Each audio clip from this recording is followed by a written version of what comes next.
Morning. It is Saturday, February 6th, 8 a.m., and I am officially 24 weeks out from my very first bodybuilding competition.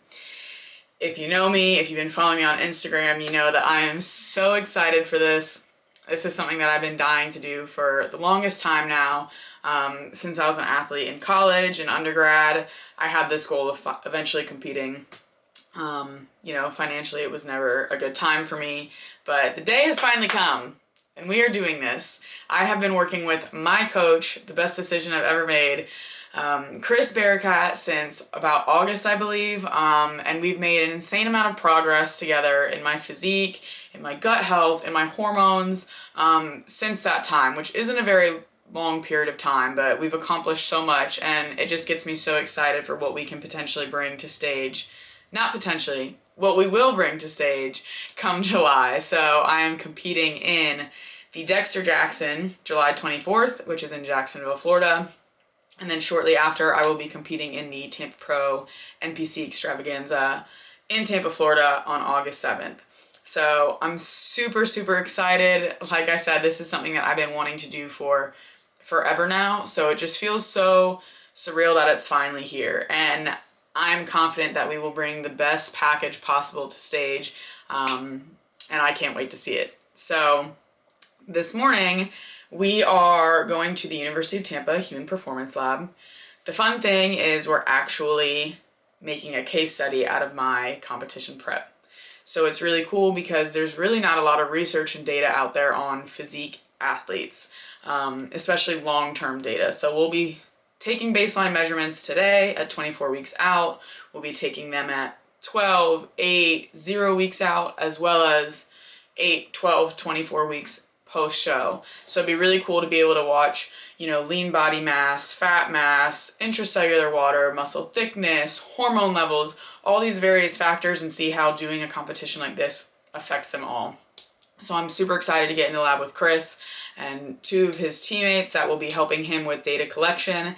And I can't wait to show you guys this whole process.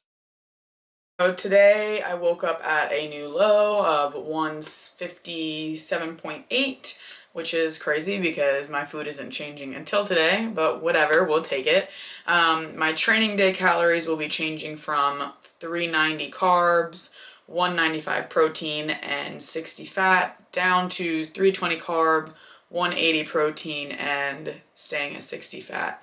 And my non-training days currently have been at 320 carbs, 185 protein, and 75 fat, and that will be changing down to 230 carbs, 180 protein, and 70 fat. So that's where we're at right now. I'm 5'6". We're gonna get in the lab and see what the Dexa Scan says for lean body mass and go from there. Just finished up her Dexa Scan for baseline assessments. She officially starts prep today, so we wanted to gather where her body composition is currently at so we can track how she's progressing over time and what actually is changing. It's just really good to document this so we can see what we're doing really, really well, and if anything isn't going the way we like, we can adjust the plan if need be to kind of address anything that might be going wrong. But more importantly, it's just cool to see how much progress she's making in a very objective manner. Obviously for physique sport, just looking in the mirror, improving through your photos and your actual aesthetics visually is most important. No judge knows if you fucking squat 315 or if you're 7% body fat or 10% body fat. It really doesn't matter, but it's nice to have this objective data. So we have the ability to do so here at UT, and we enjoy this shit, so we're gonna do it. Jess is bone mineral density is slightly above average, which is pretty normal for anybody that resistance trains regularly like she does. That's always good to see. Something that you might see in people that are even younger, they actually have bone mineral density issues, maybe because of things like hormonal birth control or some sort of hormonal issues going on. And then her body fat percent, if you look at the screen over here, this black line is actually average. So most people that are between the ages of 25 and 30 are about 32% body fat for females. And Jess is 2 standard deviations below the norm right now at the beginning of her prep. So she's currently like 19% body fat or so, And by being 2 standard deviations below the norm, that means she's currently in the 97th percentile. So that's pretty crazy. And then obviously, when she gets stage lean, you're obviously in like the 99.9th percentile. And it's just important to note that because we're constantly comparing ourselves to other competitors, and like we might feel we're fat in our off season, and she's leaner than 97% of the world right now. So it's good to put things into perspective. Obviously, we're competitive, and we're doing this for a very extreme reason.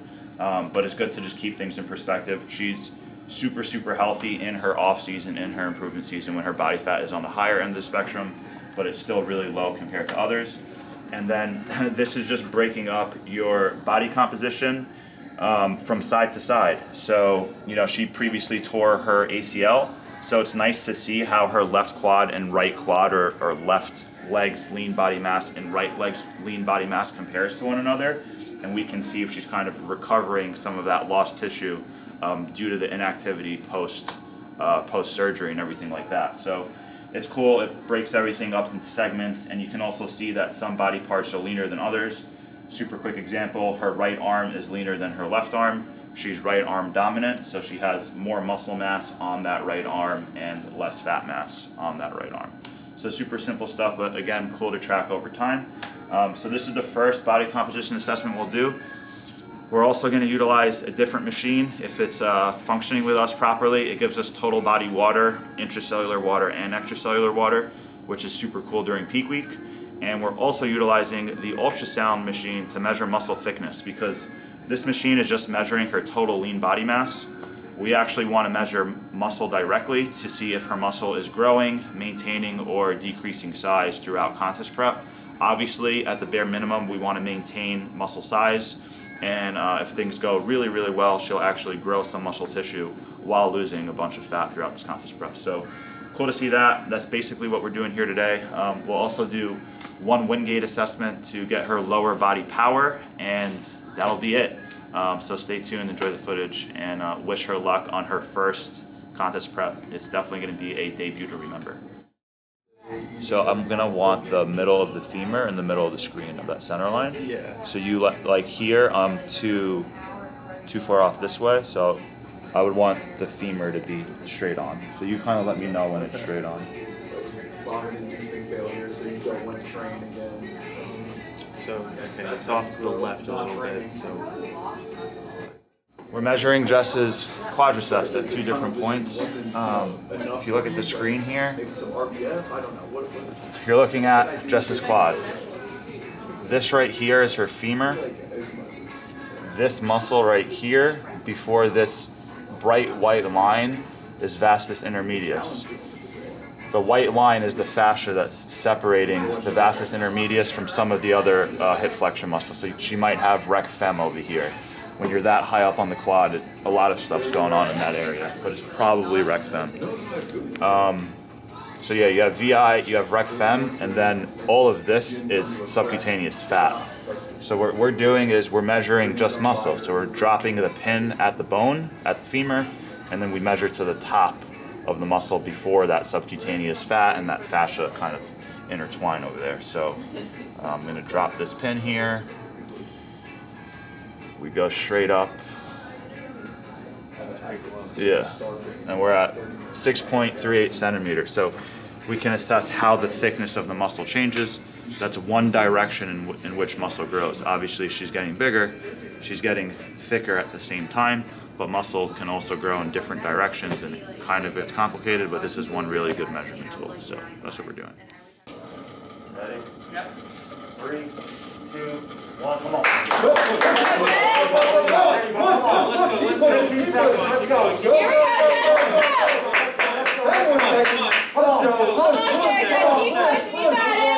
it. Almost there, let's go. 2, 1, 15.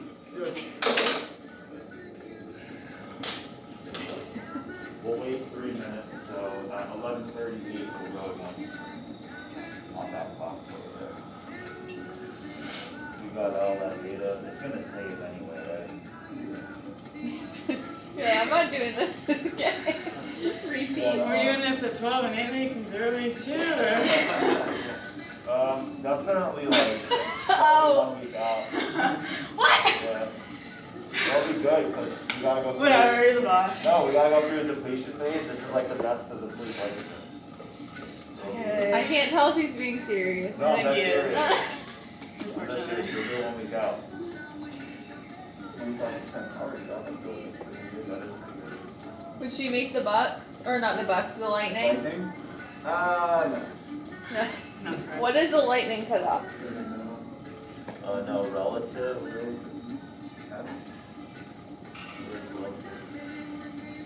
Subpar athlete. What? Switched over to bodybuilding. Yeah. You're thriving. You're thriving. But it's by body weight. No, she can't make the lightning. Damn. Who would have thought? I feel like if I could have made the Lightning, I wouldn't have played D3 lacrosse. You know, I feel like I'd be a little higher. Overall, super happy with how day one of testing went. A few things. So we did the Dexa scan like Chris had talked about. Unfortunately, I messed up on recording that, so I didn't get to show you guys how it worked, but you saw the breakdown. Our results weren't quite what we were hoping for. Muscle mass was down slightly compared to our last Dexa that we did pre-building phase, and body fat was slightly higher, which was expected because we went into a building phase. The BIS measured me at 17% body fat, whereas the DEXA measured me at 19.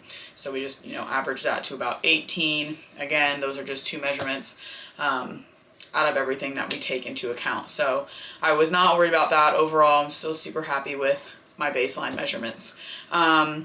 We measured muscle thickness, as you saw in the ultrasound videos, and then Chris had me do a Wingate test.